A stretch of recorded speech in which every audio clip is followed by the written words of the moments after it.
From the inside out, Ronnie on the spot, Chris Curtis in the Sandband. Now we told you that we backed up from this for a minute to try to get things situated, get our game up a little better, and got some new stuff, some new equipment, some new things going on. And this little podcast right here is going to be all about the raffle for the most part, and also at the same time it'll be a test for the equipment we got.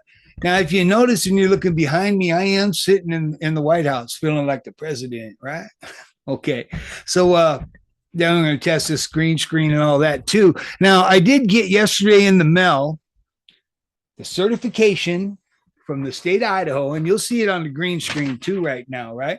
And it's the state of Idaho charitable gaming license, star speaking truth about recidivism. So we are licensed to run these raffles. And this, when we run these raffles, this will be monitored by the Gaming Commission for the state of Idaho, Lottery Commission, and it'll be monitored. It has to be up to speed and par and everything, right? Everything has to be done above board, and it will be. We're going to run a lottery style raffle. Okay. The lottery style raffles like this, when you get your stud, say you buy a ticket for $20, right? And that goes into the nonprofit. Bam. You get your stub, it'll show everything, the bikes, everything, all the prizes and everything. It'll go down. And at the bottom, there's going to be a 5-digit number with an either A or a B. The 5-digit number is going to be your lottery number, and the A or B is going to be your bonus. Okay. Now, there's the exact amount of tickets being sold that covers every possible configuration of 5-digit numbers. 0, 1, 2, 3, 4, A or B. Okay. Those tickets are being sold. Now, what it does is it'll be the balls inside the blowing machine like the lottery has that blows it up. It's 1, boom, that'll be the first number. 0, 1, 4, like that. And they'll come across, and you match those five numbers, and then it'll be the draw out of another one for A or B, which will have equal amount.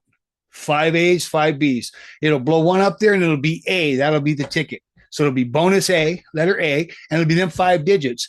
There is a winner every time. Now, what's neat about doing it this way is that you can win every time, because after each raffle, after each lottery drawing, those numbers that hit, everything goes back into the blowers again. And the next raffle goes with all the same thing. And your numbers could potentially come up again. Yeah, the odds increases a little bit. I don't know. It's the same odds with every drawing that your numbers will come up again. So you could win.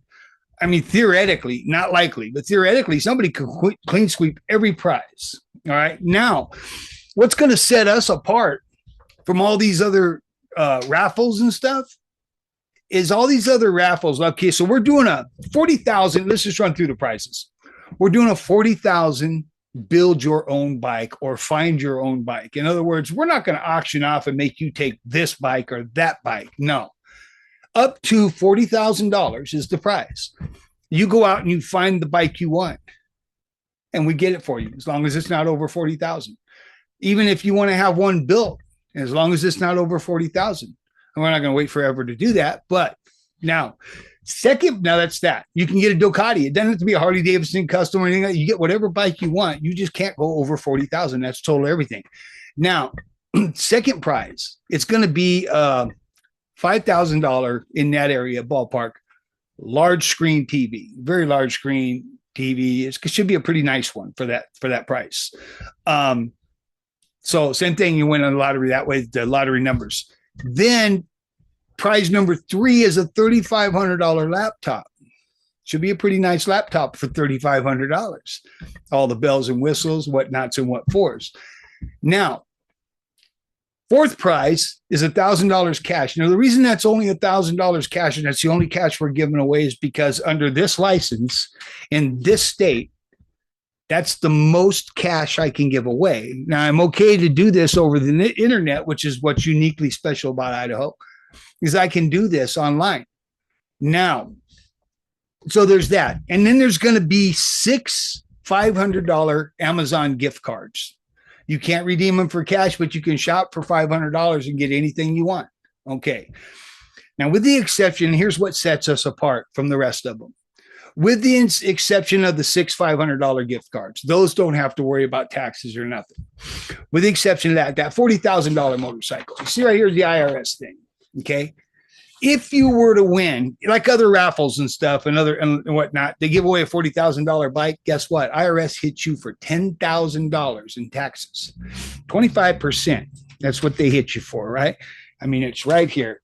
Okay, so generally, an exempt organization must report raffle prizes if A, the amount paid reduced at the amount organization's option by the wager, the amount of a person paid for a chance to win a prize is 600 or more, and B, the payout is at least 300 times the amount of the wager. The organization uses W2G for this report. Okay, so it orders us to withhold 25% because that's what the taxes are. So we're supposed to withhold $10,000 out of that 40,000, and that's your tax hit. And that's what most raffles and stuff, they really kind of brush over that and gloss over it. And then you win it like on the Price is Right or raffles or game shows or anything. Now you got to pay all these taxes, and most people would get that bike, have to turn around and sell the bike to pay the taxes for the bike they just won. That's not what we're doing. What we're going to do is there's another tax bracket, tell you about that can be done. Okay. Now we're going to pay your taxes. Okay. The nonprofit is going to pay your taxes. So you're going to win that $40,000 bike. You're not going to owe that $10,000 taxes. We're going to pay them. Now it costs us a little more, right?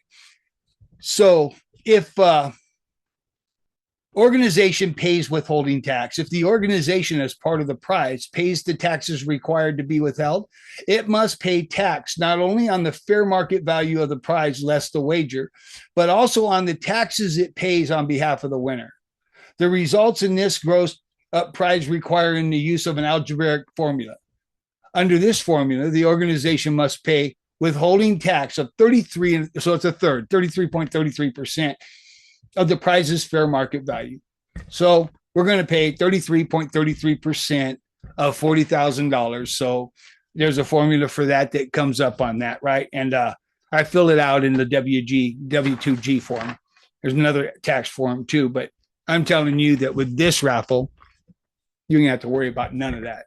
You don't have to worry about the taxes. We're going to take care of it. The nonprofit's going to take care of it. So theoretically, you're going to win that first prize, $55,000, really, because the bike's going to be worth 40, and there's probably about 15,000 in taxes that the nonprofit's going to pay on the raffle for you to go away free and clear with that bike and any other prizes you win.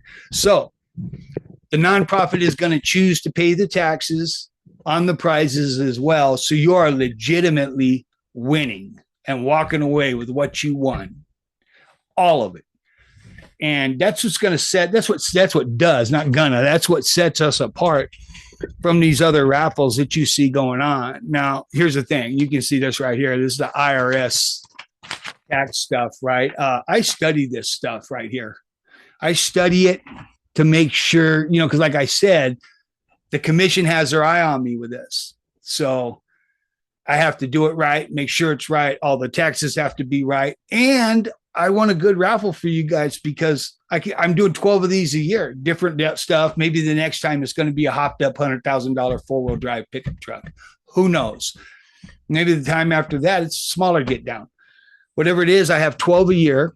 I'm licensed for a year, and we're going to do this. And so that's what that's about, and the whole raffle and all of that. It's 4 months away. I got to sell all these tickets in 4 months. So right now, it starts on the 15th of this month. So right now, I'm getting everything together, perforator machines to cut the tickets, stubs to separate from the tickets. I'm getting the little lottery blow things that pop the balls up and whatnot, but I have to have the balls themselves custom made because they have to match the numbers that we're doing and the A's and B's and all that right there. So getting that done and having that custom made, and that's getting done. And the tickets on the 15th. So I'm also going to set it up to where you can email and get tickets that way, or I'm going to set it up on the website. Right now, it's not up there yet, but it's going to be on the website that you see behind us all the time, the www.star2023.net. And that's the nonprofit's website. This is a lot of work, you know what I mean? But it's also a lot of fun. And what happens is you'll subscribe to the podcast, and everybody that's in the raffle will be a subscriber, and it'll be private to those subscribers that get to see the raffle. You don't have to be in the raffle to see it if you're a subscriber.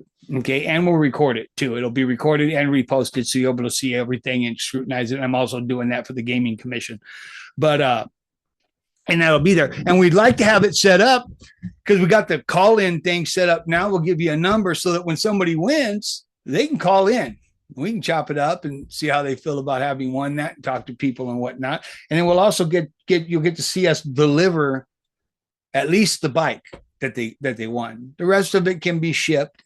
That will be delivered. Probably right here in this podcast, right here in the toy hauler. Pull that sucker up in the back, strap it down. Off we go. Got Sandman here filming the get down. And we open this sucker up, hand them their motorcycle with all the paperwork and fill all that stuff out. And that's how that'll go. Also, the breeding program. That's about to take off. We got 4 females coming right now, Cane Corsos, and papered up, all champion bloodline. And then we got the male that's champion bloodline out the frame on that one. And I'm going to start breeding those. And some may go to general public, but for the most part, we breed them. The nonprofit sends them to these top trainers. They train them, and they train them for disabled vets, first responders, and all of that have been disabled and put in wheelchairs. And they go to them so they can get involved with showing a dog and have a champion dog. Like I seen a guy today, he's in a wheelchair. And I know there's a dog pulling him. I can see a leash is kind of tight, right? But I'm wondering, where the hell is his dog? And when I look, he's got this little bitty dog. It's a pocket-sized dog pulling him in his wheelchair. And I'm thinking, oh, man, this guy could sure use a Cane Corso to pull him down the street like that. That thing of pulling, sit when I'm thinking, okay, so all we got to do is train that Cane Corso that when you snap that leash a little bit, it starts walking. And when you jerk it back twice, it sits down, stops. They're also protection dogs, which people that are mobility impaired kind of need. You know, while they're fumbling for a gun in a nice nightstand, that Cane Corso has already took whoever it was down at the front door or the window or wherever it is they're sneaking and did bad things to them. I'm sure of it. I've had enough of them to know. So there's that going on. A lot of things going on. I'm going to start some interviews back up, depending about how this quality of all of this comes through. I think it's going to be a lot better than ever it has been. You know, next we work on probably the cameras, but that's a little bit down the line. This one seems to be working out okay. And so that's where we're at with it. And, you know, in the comment section, you know, I'm always open for feedback and what you guys might want to have some suggestions and whatnot on what you want us to do and whatnot, what you might think would be a good idea. Your life story. Oh yeah, we're going to do a thing. So it's been asked. People wanted me to go back to the beginning. I mean, from when I was like 4. There's a thing called ACEs, which is adverse childhood experiences, right? So ACEs, and that didn't affect me. ACEs talk about when you're a kid, things happen. Things happen when you're a kid that affect your decision making and everything else later on in life. It leads you down the path you're on. That don't mean you go whining about it and say, oh, so it's not my fault, get out of jail free. No, that ain't what it is. You know, you start. So here's the thing, right? You start to fix something, you start with what's broke, where it got broke. And if it got broke back then. So people have been saying, hey, Ronnie, do your life story. So, okay, I'll do that. I'm going to tell you, things started getting fucked up with me at a very young age, and it stayed that way my entire disgruntled and disjointed life. So you never know. I mean, I wasn't planning this, but I'm going to go ahead and cut another one, but I wanted to get some stuff out to you about the podcast, give this a test run. Now we're going to get to test the phone call in thing too and see how this all works. So there'll be 2 dropping tonight. All right, guys, it's been a pleasure.